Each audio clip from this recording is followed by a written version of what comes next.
Welcome to another episode of Well-Adjusted Mama.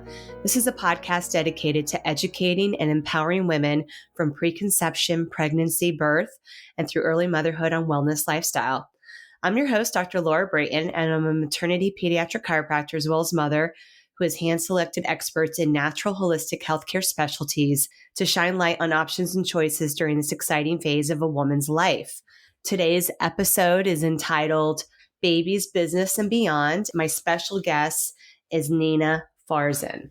This episode is sponsored by Informed Pregnancy Plus. It's a fantastic streaming platform for pregnancy and parenting.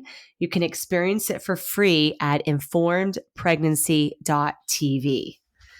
So Nina Farzin is a pharmacist who made a deal on Shark Tank and successfully became a patent holder. She embarked on her entrepreneurial journey driven by a personal necessity, the need for a tool that could ease her baby's breathing at night. Astonished by the absence of such a solution, she took matters into her own hands and created the oogiebear original booger picker. This innovative tool not only proved effective and safe, but also embodied the charm that Nina, as an apprehensive young mother, sought for newborns. In 2015, Nina set out on this venture with no foresight that her idea would evolve into a global aid for thousands of children and their parents. Discovering that many parents shared her quest for improved baby care solutions, she realized the widespread demand for better products. What began as a quest to enhance the baby nasal aspirator category turned into a pioneering effort, creating a new niche for booger and ear wax removal tools distinct from the decades-old aspirators dominating the market. The oogiebear, with its revolutionary approach, became a symbol of Nina Farzin's commitment to advancing baby care, with aspirations reaching far beyond the initial innovation. And if you want to check out more information about her, check out oogiebear.com. Hi, Nina. Welcome to the show. I'm very excited to have you on today. Thank you so much for having me. This is so exciting. So wonderful to be here. Thank you so much. Yes. So I really admire what you have created over the past few years as a business owner, entrepreneur, and mother, doing it all at the same time. You know, there's a lot of intensity that comes with that. So today's focus is babies, business, and beyond. And we're going to really speak about your story and how you kind of left the corporate world to become an entrepreneur because of motherhood. That was the impetus that got you where you are today. So tell us your story. So, oh gosh, I love that title, by the way. It's so appropriate in what we're doing, right? Yes. Or what I'm doing. So I have a really unique story in the entrepreneurial world, in that on Shark Tank, as you know, I coined myself as the accidental entrepreneur because that really was how it unfolded. So I didn't really seek out to say, I'm going to go make a product and here's my business. It all actually started with my daughter being sick. When she was firstborn, I have 3 kids. My firstborn, she couldn't sleep through the nights. I was a working mom and I needed to sleep. It got to a point where I was going back to work and she would wake up and I was so worried about her breathing, that it would keep me up all night. And then you had to function as a businesswoman. And it rocked my world. And I could not understand how people balance this lifestyle. And, I have my doctorate in pharmacy. And so I knew what was on the market. I know what was recommended. It wouldn't have worked with her because everything at that time on the market was aspirators. So anything that was wet, slurpy, and if it wasn't wet, let's put saline in there to be able to suction it up. And mine, it was like, I'm not going to waterboard my kid in the middle of the night, put saline in there because it would just wake her up more. And really, if I was a healthcare professional at that time and I did not know what to do, I don't even know what other moms were. They would come to me, right?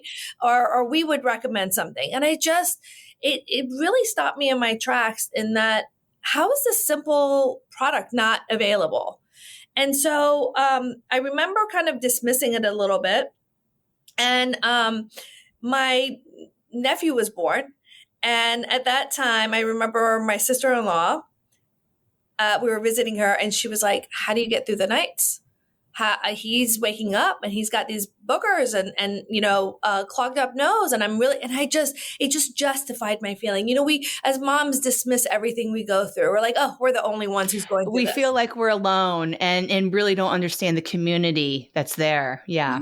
And it was just such a moment that I was like, oh my God, yeah, she's my sister-in-law. She married into the family. She can't be crazy like me, right? It's not just me thinking this. So I looked to my husband at that moment, holding my nephew in my arms, and I was like, I'm bringing this to market. I'm bringing that product to market. And I remember in a very loving, sweet way, he just said, let's see you try. And it just pulled me back. I wish there was like a moment where, you see a camera pull away from you and it goes outside the world and you're just like, what? I've been saying this every time. And he's just sick of me hearing this and not really putting action behind the product. Right. Yeah. I love that. And I've had, I have so many ideas, right? Especially at that time. And so that stopped me in my tracks. And I said, you know what? I'm going to show you. And it was that first step. And lo and behold, my goal at that time was like 50 other moms would love this product, right? That was my goal. I was like, I was not seeking to have a business or anything like that. And sure enough, I think we went to a very simple trade show. It was like a little baby trade show, baby shower trade show. I thought it was so cool. I was like, let's go see what happens, right? Couple friends, moms, we went out there, and I have to tell you, I had a line of people at my booth. I didn't know what to sell it for. I didn't know anything. I was just like, I was a clinician at heart. I was like, this is so new for me, but I knew enough that I had a successful product. I called my husband at that moment. I said, you know what? I think I've got something really special. And that was the start of the journey of just like taking the next step and the next step. And then here we are. So how did you create the prototype, like the original product? Like, how did you even make that to bring it to that booth? So that's, I think, the most important part, right? When you have an idea, I think the action behind that initial idea is so important. And I think that's what I was lacking. And that's why my husband was kind of like, oh, let's see you try. So I hired a company to help me design it. No idea what I wanted, right? Just a concept in my head.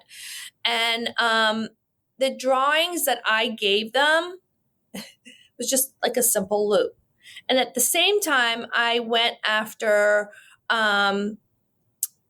legal attorneys to see if I can patent it. And they were like, you can't, this is a loop. You can't patent this. Like, there's no way. And during the same time, I was understanding that, I thought I was going to sell this in hospitals because my background was in hospitals. I did a lot of clinical pharmacy.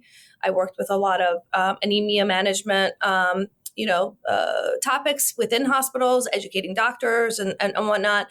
And I noticed there's so much in the hospital. This has to be to the end user in a mom. Right. And so right there, everything changed. So the drawings changed because it had to be safe. It had to be dummy proof. It had to work in an environment that nobody could hurt the baby. And that was my ultimate goal, because that's what I did for a living, on drugs, right? Not on products. And so I think the drawings kept changing. And finally, I had this prototype in my hand, and I still have it actually. And it was like the cheapest way I did it. So it was this ugly, ugly color, very sterile looking. And it just evolved. Because, again, it was like, I think at that time my husband was calling it my hobby, which really, in a very loving way, he knew how to push me a little bit. Like, there's a challenge there. It eventually became my lemonade stand. And then now I'm like, you're going to retire on this because it's doing so great. And so that product, I think that prototype evolved. A lot of it, prototypes came into my hand. We evolved it based on my knowledge base. I remember it was so important for me to have it PABA free, PVC free, latex free, because I knew the importance of it. And people were making fun of me, like, what? This little trash, you don't need that. No, we do, and I practiced that at home as well. So it wasn't just in the product, it was my own lifestyle. So I think once the drawings and something came into my hand, and that is like the most critical step, everything else I knew at that time where to go. And after that trade show, when I knew I had a product, proof of concept was there, I left my executive position. Wow. That was a big leap of faith there. It was so embarrassing.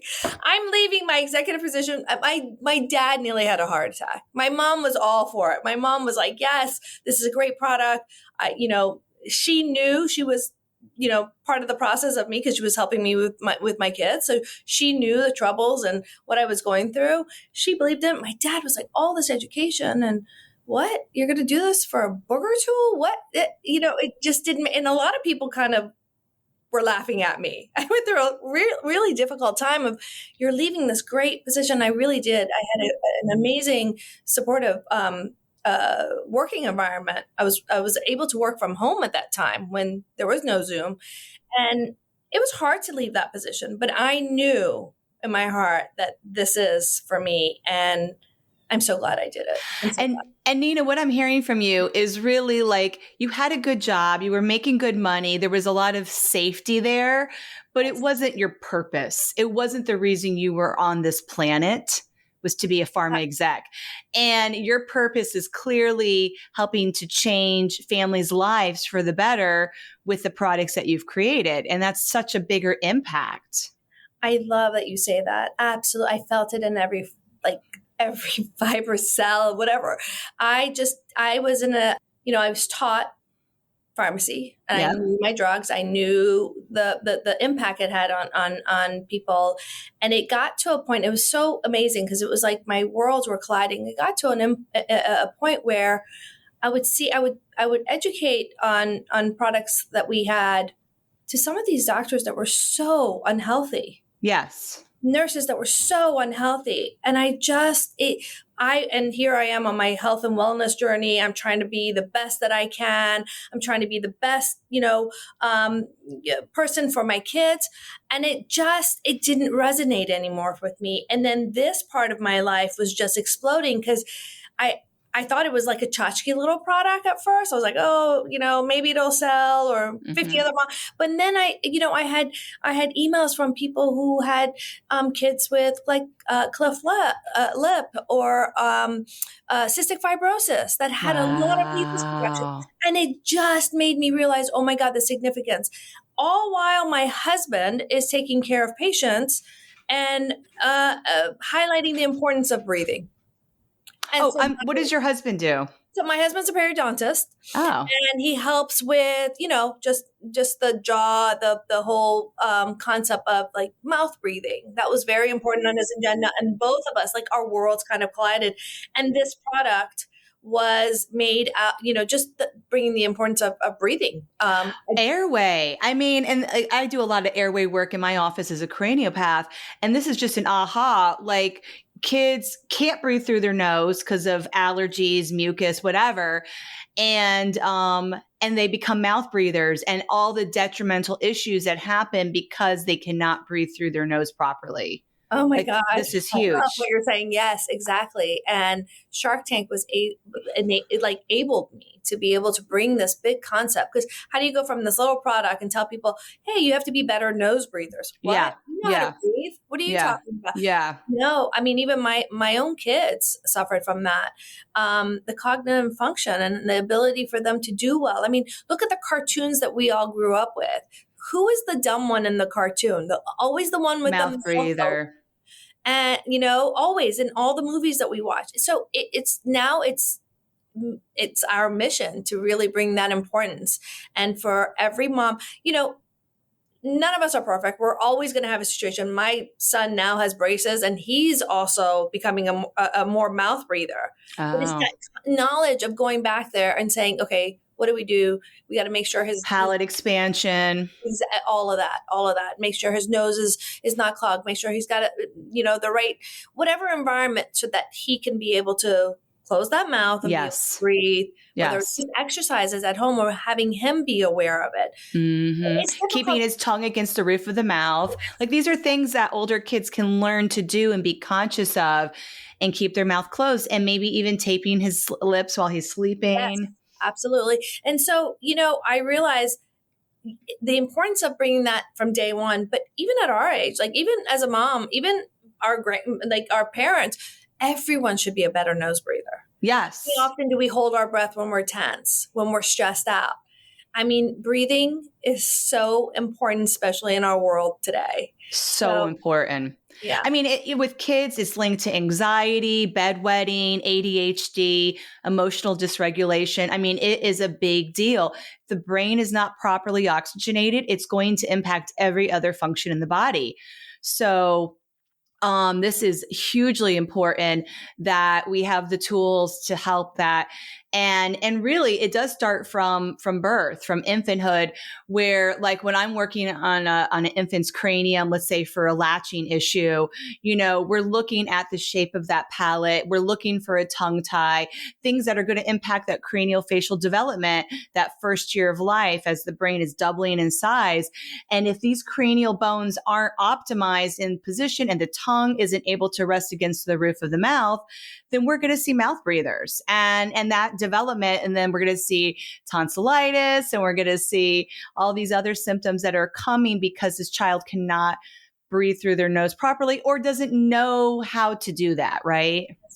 That's right. I mean, you hit every point, and look at the incidence of kids having to need braces. Yes. The crowding of the teeth. Crowding of the arches, or pulling teeth. That's what they did back in the day. But it's like because that palate was not properly formed from the tethered oral tissues and other, I see vacuum extractions and how that impacts the cranial development. Or, I have twins that I'm taking care of in my office now that were so cramped in utero. They were born with literally really obvious cranial asymmetries that we need to correct, because obviously the mouth and the airway are going to be impacted by the alignment of the cranium, and one eye is smaller than the other, the ears are unlevel, and there's this huge flat spot. So recognizing that the shape of the head is not just an aesthetic issue. There is a function issue, brain function and airway function, feeding function, speech, all of the things. I agree. I think even to touch up on the sinus, the size of the sinus back there for an adult, it's supposed to be the size of your fist, or a little bit smaller, but to have that. So you're hitting on every single point that I think it's necessary. And I think the importance of all of this is that I want parents to know about it. Yeah. Then you can seek help. Then you can get like someone like yourself who's very involved in this space. And I think if you don't know about it and your kid is going through these problems, I think that is where just my heart bleeds, because you don't. I mean, I've had relatives in my family that were mouth breathers, and they suffered from a lot of this stuff. Now I know. But I don't know if I didn't know when I was much younger or when I was having my babies myself. It's so true. And we even see it like if kids were not diagnosed properly with the tongue tie, let's say, because maybe the mother never breastfed or tried to and struggled and didn't get the right support. So the baby was bottle fed and kind of it's like, okay, the baby's gaining weight, so we don't have to worry. And then you see these functional issues occurring later in life that could have been addressed with the infant, right? And really supporting their optimal development. So yeah, I think the message here is motherhood is hard. That fourth trimester is really hard, and you're not alone. And if there's a certain area that you are struggling in, get help, get support, work with a professional like a lactation consultant or a chiropractor, a craniopath, somebody who's going to really support both mom and baby in, getting the help they need, and also reach out to other moms. Right. And, now there's Facebook groups and in-person new moms groups are so healing. You get to just really realize that you're not alone. Yes. I think that's a big part of it. I love that you were saying that, because we confuse the word independence as like we should be doing this alone. Oh no. And it takes a village. It takes a village. I love it. Create your village. I agree with you 100%. Create your village. You find the other moms in your area that resonate, that are like-minded, that have shared values. And you can go hiking together. You can, grab a cup of tea, like whatever, you need to fill yourself up and get yourself out of the house, right? Because it can be very lonely. And I think that's a big part of the postpartum mood disorders we're seeing is moms not getting the support they need and not getting the community that they need to really help get them through those first few right? months. Just getting out and about. Even if you're walking with your baby, just the scenery changes, the weather, the air. I mean, maybe summertime it might be a little bit hard, but bundling up, going out. I think doing what's required. Yeah. I mean, we see the Scandinavian countries, they're outdoors 365. They don't care if it's snowing, it's cold, it's raining. You just dress you and your baby for the appropriate weather. If it's hot, you wear less clothing and you get out there and you do it. And so this is so huge. I want to shift gears a little bit and talk about, you're building this business, you are a mother. Like, how do you juggle growing a business and being an entrepreneur, especially a career change that you did after becoming a mother with motherhood?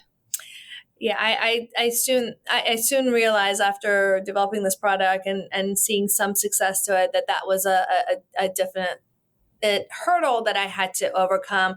I think intuitively I have these 5 pillars that I really adhere to. My 5 pillars are, family, work or business, spiritual growth, God, religion, whatever that feeds your soul, self-care, nutrition, exercise.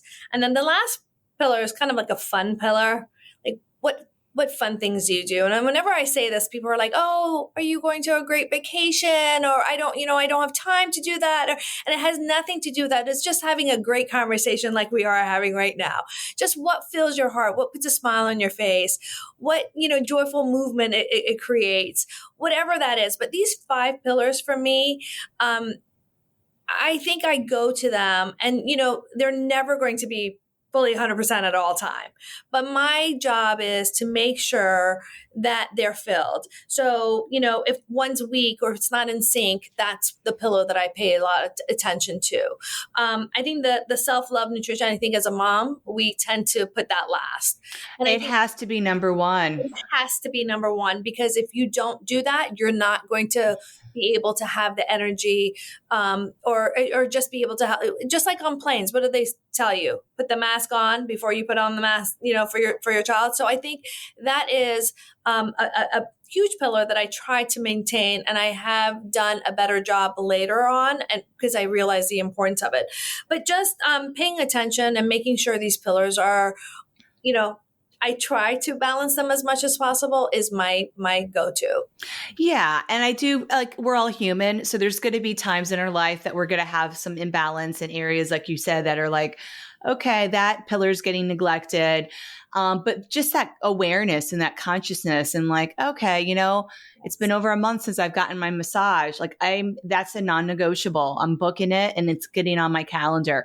Yes. And what we find is, and I'm assuming, especially because you're such a busy mom, a lot of it is scheduled and it's on a calendar and that's how it happens. Do you have some like unscheduled time for the spontaneous fun stuff as well? Absolutely. I live for spontaneous. I think that's when you actually have a good time. When it's planned, it's not going to go through, accordingly. It's not going to go with what you plan ever. Just, don't be hard on yourself. So I love the nature of spontaneous, and anyone who knows me, I go with the flow. I'm very flexible. I think flexibility is key. Adaptability. But very important to have certain boundaries. So being present in those boundaries, if I'm with my kids, I am with my kids. Like, they're going to pull me over unless no emails, no phone calls, true emergency or something that like needs my attention. I am in that moment. I am with the kids. And honestly, that first pillar, family, is first for no matter what. I don't care what it is, that is first. And, those are moments that it's going to go by too fast. So I try my best to pay attention to that, and then work would come next.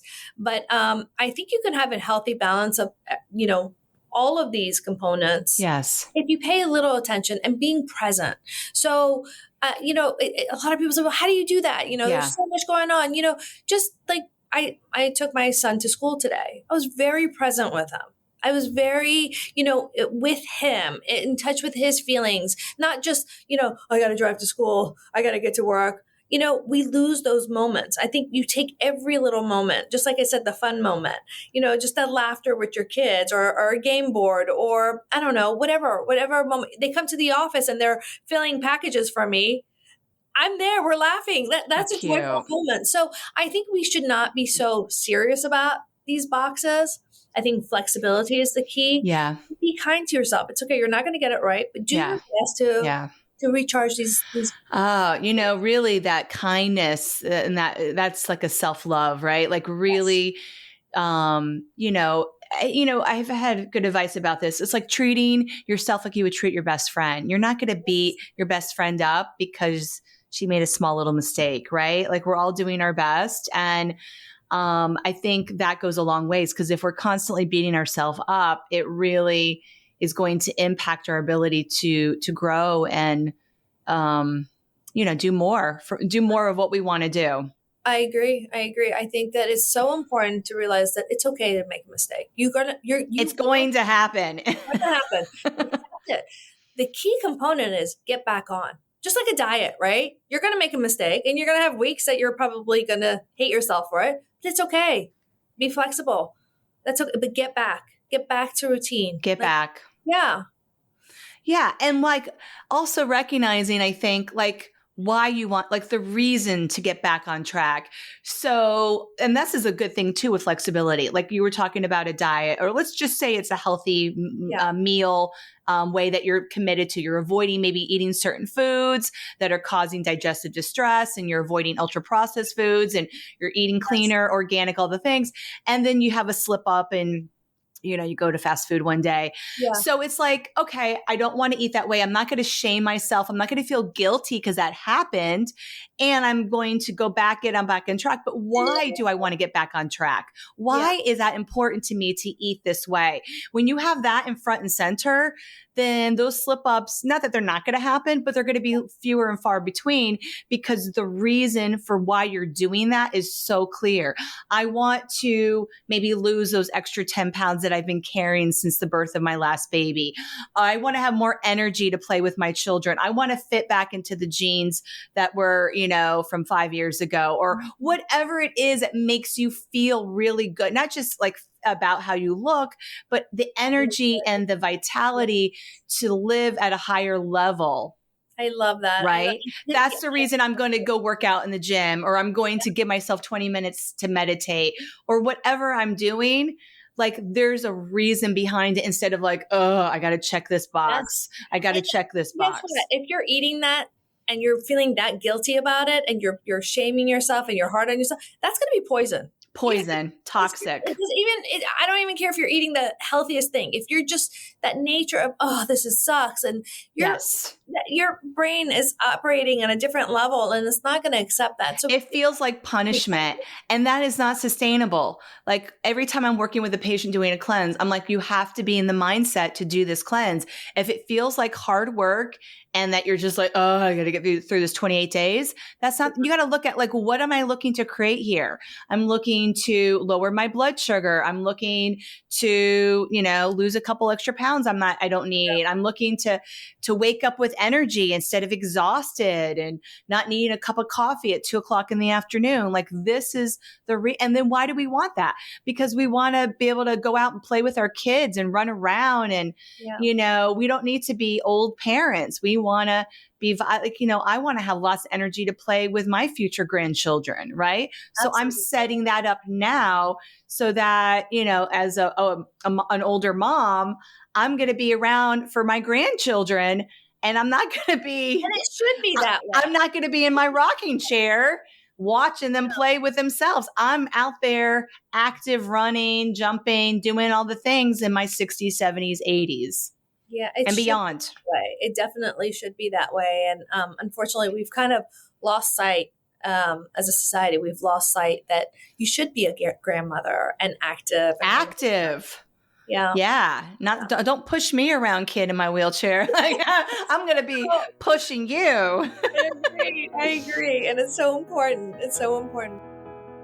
Hey, well-adjusted mama listeners. I'm Dr. Laura Brayton, and today I want to share an incredible resource that empowers parents in many ways, including the breastfeeding journey. It's called Informed Pregnancy Plus. This unique streaming platform provides invaluable insights and support throughout your pregnancy, birth, and beyond. When it comes to lactation, discover the remarkable collections of documentaries, including Milk Factory, The Milky Way, Breast Milk, and We're Mammals. These films offer profound perspectives on breastfeeding, challenging societal norms, and embracing the natural beauty of motherhood. From understanding the biological aspects of breastfeeding and We're Mammals to exploring cultural influences in breast milk, these films provide a comprehensive look at nursing. Informed Pregnancy Plus is an entire ecosystem of educational and empowering content for parents.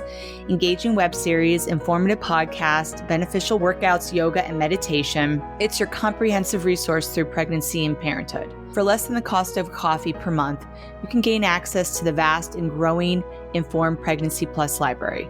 Start your free trial, that's right, absolutely free trial right now at informedpregnancy.tv or download the Informed Pregnancy Plus app on Apple, Android, or Roku. Join the community of informed, empowered parents today on Informed Pregnancy Plus. But you know what? Be kind to yourself. You're going to make a mistake. Yes. And who yes. cares? What cares? a great example. I mean, look at, this is why I love being in the baby business. Look at a baby when it wants to start walking. They crawl. How many times do they make a mistake? A lot. Until they get it right. So you're setting, I think we should learn from babies, just knowing the amount of times they mess up. Children are our greatest teachers. And to your point, they don't feel ashamed. Like, oh, I took a couple steps and fell on my bottom. I guess I'm never going to walk. Yes. No, they're like, all right, let me try it again. And hopefully they're getting their sacrum adjusted by a chiropractor because that's a lot of micro traumas. But the whole point is that it happens and it's part of life. And that's required for the milestone development. And it's going to be a lifelong journey. We're going to learn, I think, the lessons, right? Like, okay, you know what? That didn't work out the way I wanted to. And what am I learning from that? And how can I do it differently? And that's that flexibility, adaptability you were speaking to, instead of also being like, okay, I'm going to do it and I'm going to do it this way, and feeling like, okay, I'm not giving up, but I'm also not doing things differently. And that's the definition of insanity, right? Like if it's not working, we need to step back, look at the bigger picture. What's not working here? And what do we need to do differently to get to that next step of where we want to go? I love when, the next day, right? The sun comes up the same way, start again. Guess what? New plan. Just give yourself time. There's a reason why you're not adhering to it. But once you start being okay with all of that, I feel like everything falls in place. I know that works for me. And believe me, I make a lot of mistakes, but the goal is understanding and getting back. It really is. And there's, I think, a little bit of that surrender that comes with that. And that's the beautiful thing with our feminine nature as women, that we can really be comfortable with that surrender and not feeling like we have to control everything and we have to have certainty. You really spoke to that with the spontaneity. Being comfortable with spontaneity is being comfortable with uncertainty. We have no idea what's going to happen, and that's okay. And what fun and joy can come from that uncertainty, as opposed to being like, I got to control everything. The moms that I see in my office that have the most discomfort with uncertainty are the most anxious and depressed women. And that's really where I'm, wanting to show all women that when we can shift from that certainty to that uncertainty, we can really release a lot of that stress. Agreed. 100%. Yeah, absolutely. I mean, it just frees you. It frees you. I think with just even my journey here, freed me to be able to create a product. I didn't care if I made a mistake. Yeah. Because that is, entrepreneurship is going to be a lot of mistakes along the way. And so is motherhood. We're going to make mistakes as moms. Yes. And so can you speak to that a little bit? Like as a mom, where you've as opposed to as a business owner, as a mom where you've made a mistake, and how you've kind of resolved it? I try to be now. I don't think I was like that initially as a mom, because you think everything has to be perfect, right? How old are your kids now, by the way? Actually, I've got 2 in high school and 1 13-year-old. So Yeah. much older. Different stage of your life. Stages, but same problem still. You still have to show up for them. I think it's even more involved at this stage of the game because now they're people, right? Yeah. Versus when they were babies. You had complete control over everything, and it was just so wonderful. I do miss those times. but I think it becomes more important that you show them that it's okay. It's okay to fail. I want my kids to know, I want you to learn how to fail and be okay with it. Yes, because that modeling, I think, is so important. I do hear from some moms that, want to make it look like they are perfect for their child. And that's just not realistic, right? So when you make a mistake, you can say, I'm sorry to your child, mama messed up, and, teach them that that's how we live, right? When we make mistakes, we apologize. And yes. Yeah. I mean, I live by that. And I think one thing that I really learned early on from my mom was that I lead by example. yes. I don't just say, do as I say, but I also, both my husband and I, do as we do. And so a lot of preaching that goes on, if you can call it that, is basically, well, look, this is how I'm leading my life. And this is, hopefully this is a good example, whether it's nutrition, whether it's being flexible, whether it's, be kind to yourself. Yes. And there are times that we'll catch each other, Mom, you should be kind to yourself. You did a great job. Yeah. And that's a lot coming, because that means they've noticed that along the ways. Maybe that moment I'm messing up, but that's what a family is. We all gather together and try to support one another. So, I think that's really important is to be the person that you want your kids to be and let them see that in you. Because, from especially with my kids' age, they're now programmed not to listen to us. From, from actually 13 to about like 20 something, or I would say maybe 24. They don't want to have anything to, and it's natural. This is genetically, we've been, predisposed to that. We go out and make mistakes, right? Out of our own village. So they're not going to listen to you, but they will, the company you keep, what you do, they're watching and listening without it, even them realizing that. So, and babies too. I mean, look at the babies. They literally pick up everything you do. Everything. Oh, they're watching everything. I mean, even in utero, they're listening in. They're getting a lot of information. So even before, children are nonverbal, they're soaking everything up we say and do. And so once again, it's okay. We're going to make mistakes, but we really want to be mindful that they're absorbing it all. So I always say pregnancy doesn't start from or having a baby doesn't start from when you have the baby. Give birth, yeah. It's when you first meet your companion to wanna get pregnant. Yes. Nutrition, mindset, everything. And we're in such a great place in that sense that we have so much information, and there's so many people out there like yourself who has platforms like this that we can learn from. It's so much easier to share people's experience, and we pick up all the best things that everybody does, really. I will say it's so huge. Like even, like when I was a kid, there was no internet, right? For my mom to like look things up. There weren't podcasts, there was limited resources. And then a lot of it really you just did what your parents did, right? Mm-hmm. So there was that generational patterns. But now we have an awareness, like, there's things that I want to do differently, right, than my parents, grandparents, and beyond did. And I can parent different. I can birth different. I can be a business owner. I can do all the things that maybe weren't really available to other women in our in history, right? And so it's a very exciting time, I think, as a woman to be like, wow, what's possible? Like, what can we do? I am, I think, living proof of that. I mean, I come from a generation, my parents, Middle Eastern. They are at the mindset that you were not successful if you were not a doctor, a lawyer, or an engineer. So I think I went into the business, or I went into the career to make them happy. And you said that earlier on. I love what I did and I thought I was good at it until this world opened up. But Right. look at the amount of things as a woman that has opened up for us. Yeah. Wow.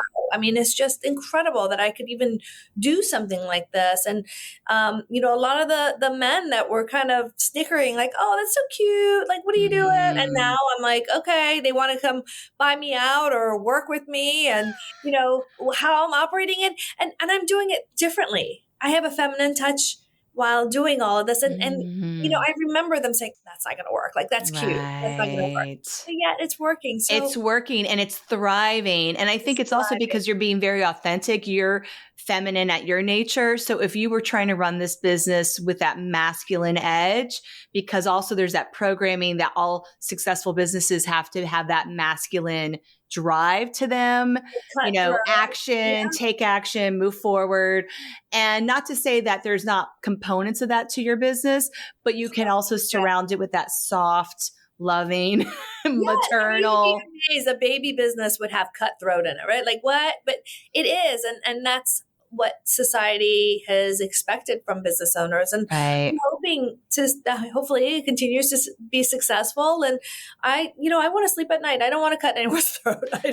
No, it needs to be a win-win, right? That's what business is all about. And cutthroat is on its way out. Like that is just, I feel like is not like there's an awareness, I think, with just elevated consciousness in general. Like when people want to do business, it's like, how is this a win-win? How is my business and your business both benefiting, as opposed to how can I, take from you, right? Because there's so much abundance. There's so much out there that there's no reason to be cutthroat. It's just, Agreed.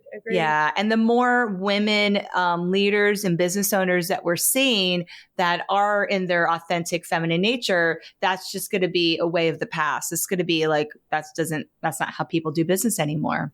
That's right. I love that. Which is beautiful. I'm really excited for, the next generation of business owners. Oh, yeah. So also, like, your children are learning about entrepreneurship, growing up in a house. Yes. Are they budding entrepreneurs? Do they have their own ideas of what they want to create? I think they have their own ideas and they're creating their own paths, but they've been a big part of this.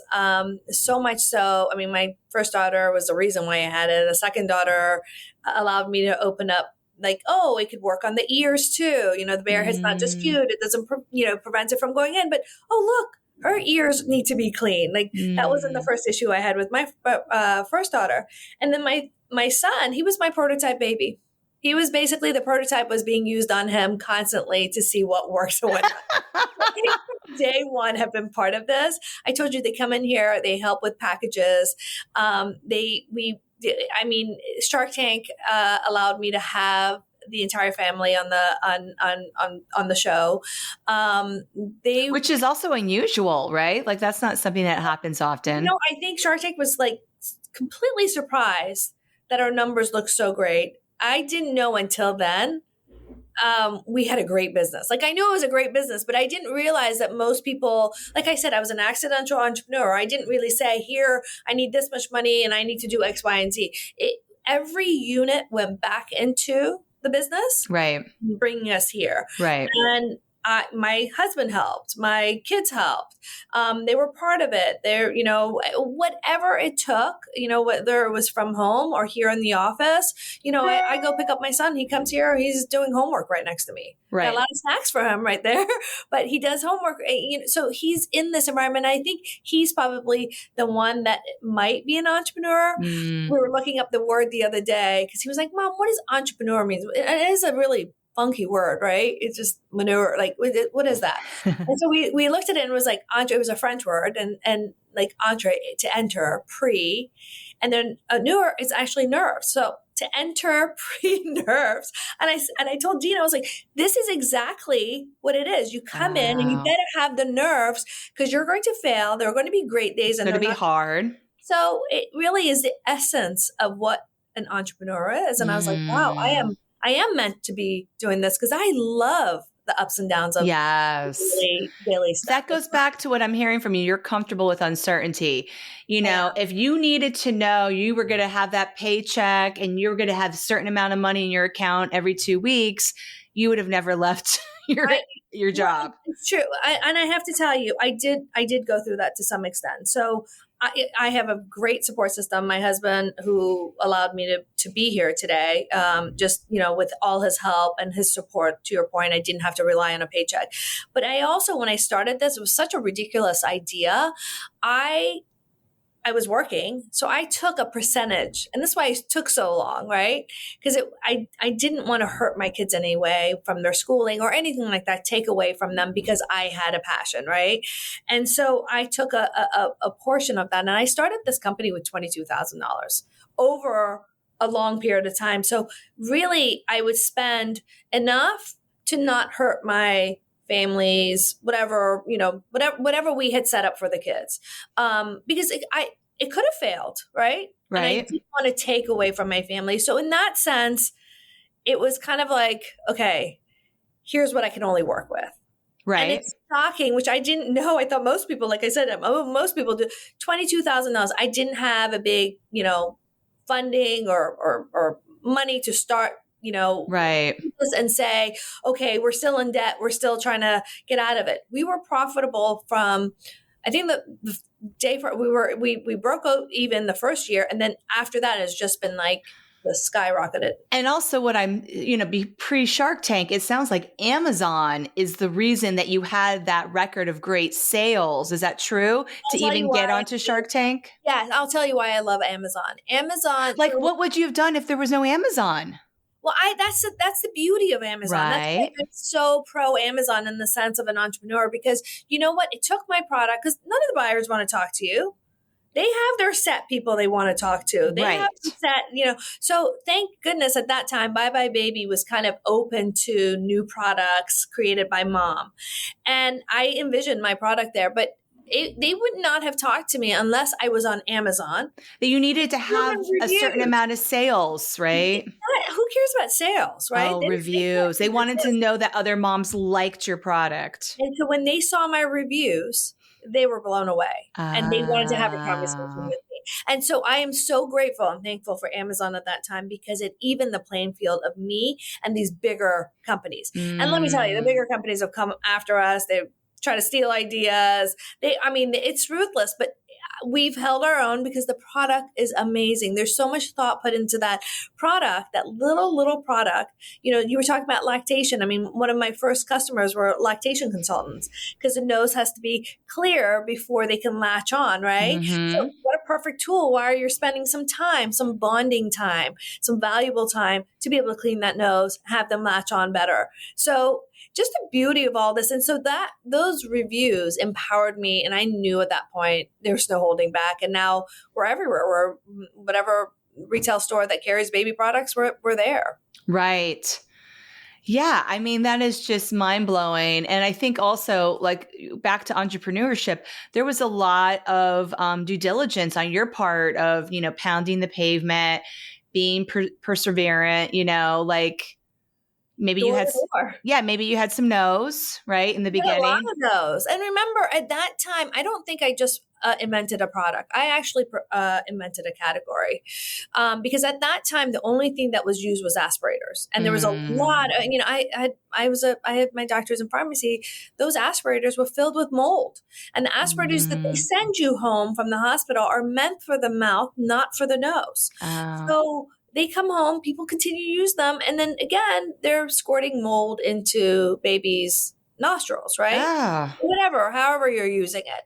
And so it was such a beautiful journey, because my background and being in this health and safety, we have so many new products. We have our own aspirator now that comes apart so you can clean it. We've got teethers. I have our USDA organic certified on spot. It's kind of like a bakery. We make on the spot. It's all organic, not just organic, USDA certified organic, because organic is like loosely used now. So whatever I want on my kids, I develop. I don't do anything that I can't put my name on it. And that was the most important thing. That was probably the holdup initially with that prototype. It had to be safe. It had to, okay, I don't care that you think I'm crazy and I'm leaving my job for a booger tool. But if I'm going to come up with a booger tool, it better be the damn best booger tool. Yeah, that's right. And people made fun. They were like, what the heck is this? And now I have so many copycats that I play whack-a-mole. Big businesses are copying me. Wow. And you have a patent, so that is not allowed. Ours is the only, and people say, what's the patent on? Because there are so many copycats out there, but they don't understand the mechanism and the understanding behind this. They're just copying because we are doing so well. It's the patent's on that scoop. We know pediatricians don't want you to stick anything in the nose and ear. Third common, I believe it falls on a third common reason why you're in the emergency. Wow. We know you're going to do it. We want something to be in and out really quickly. We don't want you to be digging and safe. Nobody's ending up in the ER with using this tool. Exactly. Some of these tools are like loops. And the loop is not going to bring anything. You're just sticking a loop. It's like a bobby pin. What is it going to do? Our little scoop mimics almost like a fingernail. It actually has an overhang, and that's what we're patented for. Wow. And that allows for you to go in and be able to take something out quickly, easily. And it's little, so you could see through. So you could see what you're doing. It's easy. So they're just, there's so much in that little compact product that everyone's like, oh, this is so simple. And yeah, it is simple to copy it, but the copycats have either too long of a tip. It's too flexible, so they have to go in there and digging. They just don't understand it. They don't understand it. So we've done so much testing on this. And of course, with my background, I was like, yep, we need testing. We need to make sure this is proof of concept. The tip should be able to bend over 50 times without it breaking. And we stand 100% behind our product because at the end of the day, we want to make sure that moms are using or caregivers are using the best product for baby. Because at the end of the day, I want everyone to be breathing better. Yes. So whatever that takes. Our product, else's product, whatever, but at least you're using something and you're aware of it. Right. And you and your child can get quality sleep, which is healing and restorative and necessary. Oh my God. It's the scariest thing as a new mom to come home with your child and they're not breathing well. Right. I don't think there's any other fear a mom has greater than that. Yeah. It's so important. It's going to keep you up at night. And as a working mom, and I know a lot of working moms, I didn't know. I didn't have any other way. I didn't know what else to do. And so, but I'm so grateful for it because I'm here now. Like, thank you. These types of lessons show up in our life for a reason. Like if your first child did not have a chronically congested nose, you wouldn't be where you're at right now. Never. She had breathing issues from the moment I gave birth to her. And that was on purpose. She chose you as her mom and brought in her health issue. What was the saddest part, just to tell you and show you how much my kids were invested in the morning when we would drive to school, they would all pray, let oogiebear be so popular. Let it be the best product in the world. And I was like, no, don't waste your prayers on this. Like, put it on yourself. But they were so invested that the success of the product was almost their success. Yeah. How do you not be grateful after that? You're just like, wow, how did this happen to me? Thank you. But I hope that, there are more people that go through this experience, especially if it's in their heart, because it's such an amazing feeling to follow whatever passion. Forget about a product, whatever that passion is, and you meet your passion behind your purpose. Your purpose. Just follow your purpose and don't worry about the naysayers. You just stay focused on, what are the gifts that you came into this world to bring. I love that. Yeah. Yeah. Nina, thank you so much for coming on the show today. Do you have any last thoughts you want to share with the audience? No, I think I've always asked this question is how to help moms take that first step. I love that Nike slogan, just do it. Just do it. Just do it. Do it and get proof of concept before you spend too much money. But just do it. Act on it. Act. Yeah, you're going to get the download. You're going to get the idea. And then what happens? If you don't act on that idea is going to go to somebody else. And they're going to make millions of dollars on your idea. Oh my God, there's so many ideas that I have that's already been taken. So it's all right here. I so agree with that. I love what you just said. Yes. Yeah. Thank you so much. Thank you for having me. I hope you enjoyed today's episode with Nina. She's such an inspiration for mothers out there who are feeling the frustration of not having what you need for your child and really trusting that maternal intuition that mama always knows best. And if the product or service doesn't exist, then you can create it yourself. You can make it happen. As women, we are able to birth into reality anything we choose.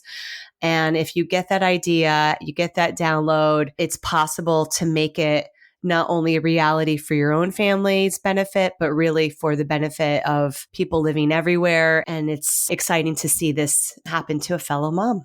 So if you want to learn more about Nina and her products, you can go to her website, oogiebear.com. That's OOGIE bear, BEAR.com.